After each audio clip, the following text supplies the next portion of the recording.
I'm sickened about it. I'm grossed out by it. I really am. Grossed out and creeped out. And that's before learning her anesthesiologist, 36-year-old Joel Adelsberg, had been charged with possessing and distributing child pornography. Prosecutors say the abusive material depicted children under 12, even toddlers, in a sadistic manner. The whole situation is gross and, it's negligent on the employer's parts. Gina Cerrito of Canton says she went to a Trinity Health facility for a hysterectomy in December of last year, immediately noticing Adelsberg didn't seem to follow protocol. His presence, well, I just got a creepy feeling about him.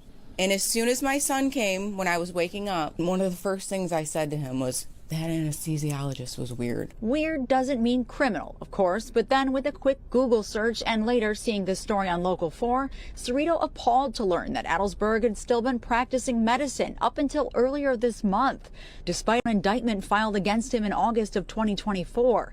But prosecutors asking for that to be sealed, worrying Adelsberg could intimidate witnesses, destroy evidence, or simply take off. There was a report online that stated that he was indicted on several charges. It didn't show what, but an employer, you got to check people out, especially if they're going to be putting people to sleep. Adelsberg working primarily out of Anesthesia Associates of Ann Arbor, known as A4, and in some Trinity Health facilities. Trinity Health previously telling us they were not aware of Adelsberg's plea deal on February 28th until March 7th.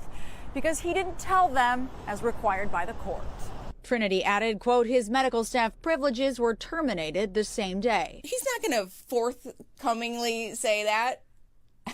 I would not imagine so. Oh, yeah, by the way. And A4 saying the same. They didn't know until the plea, fired Adelsberg on the spot, and conducted an internal review, adding that Adelsberg did not disclose the information per their policies. What would you like to see? Maybe background check throughout their, employment with you, not just in the beginning or never.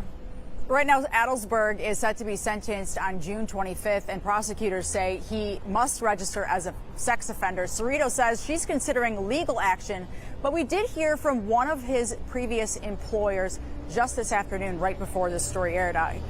A4, they say, in part, quote, we understand and share the concerns being raised. There should be a process for the U.S. Attorney General to notify employers, particularly in healthcare, when a physician is subject to serious charges. We have more on this story at clickondetroit.com. For now, reporting live, Erica Erickson, Local 4.